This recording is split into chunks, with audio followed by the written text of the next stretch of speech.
So Fantasyland has been open for 41 minutes and Toads is out the door. Dumbo is sickeningly long. Casey Jr. is 40 minutes.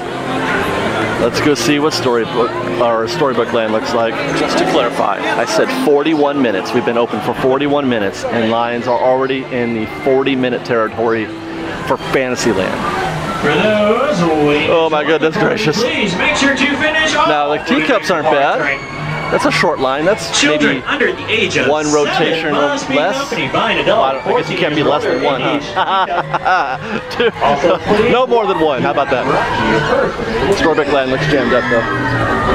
I do not think I will be doing that at the moment. Let's take a look. All right, so yeah, that's 40 minutes or so. So that's not going to happen at the moment.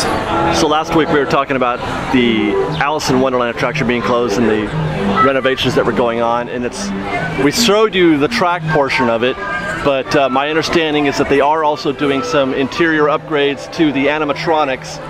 If you've seen what they're doing at the Mine Train ride, the Snow White 7 Dwarfs Mine Train ride at Walt Disney World, they put in some really interesting animatronics there. They're 3D, they're not really 3D, they're projected animations onto, it's kind of like what they do with the cars at Radiator Springs Racers, where they project like an image of a smiling face, a talking face onto the hood of the car. And it looks real enough. And they're doing the same thing with the Dwarfs. And it's pretty convincing. And my understanding is that they're going to be doing that with the Evil Queen at Alice in Wonderland, and if that goes well, if it's well received and it comes, you know, they pull it off, you're going to see that happen one ride at a time in Fantasyland. We're talking about Peter Pan, we're talking about Snow White, you know, all those Toads, and that's an interesting proposition for me because that means they're going to have more light in there, which means maybe better ride-throughs and better pictures, huh? Let's hope so, because that's my one complaint. And not like they're going to do anything about it, but it's too dark in there and I can't film. So I wind up getting about 10 seconds of coverage in those rides. I feel like a part of me is missing today because I can't do a Pirates of the Caribbean line update. This is really bothering me. Like every time I come around this corner, when I go down Adventureland and I come down this hill, I'm always ready to check out the progress or what's happening at Pirates, and I can't do it today.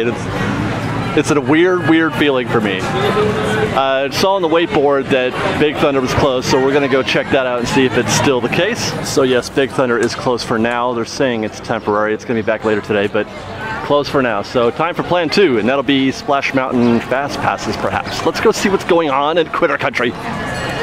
Tiana hanging out here at New Orleans Square. It's about 10:15. It's pretty early for Tiana. That's one of the best meets, I think. She's great. I don't know what it is. Maybe it's the dress. Oh. So I've come to Critter Country for a fast pass for Splash Mountain, and I have never in my life seen it like this. There's a line that's extending outside of the fast pass queue. There's where you get them right here.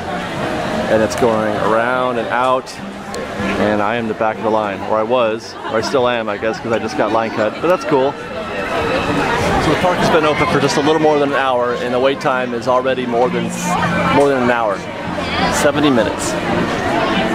Return time is for 2 hours from now. That's impressive. Here's a little standby for you. We're doing it the hard way. My goodness, it's a hot day today, guys. And that dude has a lot of pins. His jacket is covered in pins. And his hat. Fresh baked! We just got fresh baked! So we're heading to New Orleans Square next because I want to see what's going on. Look at that jacket. He's dangling. You can hear the jacket. You shouldn't be able to hear your clothes. Anyway, we're going to New Orleans Square because I want to see what's going on with the upgrades for Club 33 and see if it's still just a bunch of blue walls. On a mansion it says 10 minutes. Yeah, right. How can that be if they're out the door? That's more like 30. You know what? While we're here, it is Kentucky Derby weekend, so that means I'm going to have to get me a mint julep. Who wants to join me? Almost time. The mint julep bar has got one of the slower moving lines you'll find in the park.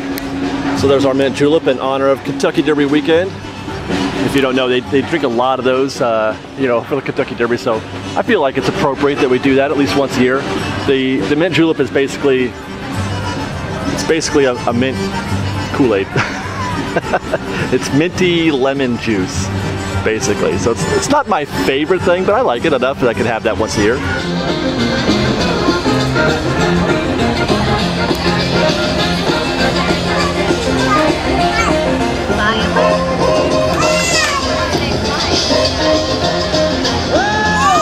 Well, I think that's going to wind up being perhaps my most enjoyable part of the day today. I just spent about 20-30 minutes sitting in the French market sipping on a mint julep. Enjoyed that a lot more this year than I did last year. That was refreshing and fun, and just got to sit there and chill with the music and watch the crowds go by. That was a good time. So we're in New Orleans Square, where the Court of Angels used to be. You can see it's all torn up. Look at that. That's useful. They just put cardboard there. There's a big hole in the wall and they just put some cardboard there. It's kind of sad. And all these walls are sad. Just lots and lots of who knows what going on. They have the same scrim up there that they had before. That's been there forever. This is another entrance to the former Court of Angels, and you can see maybe right through that crack at the top there, they're putting in some kind of ceiling type action up there. That used to be just be open air.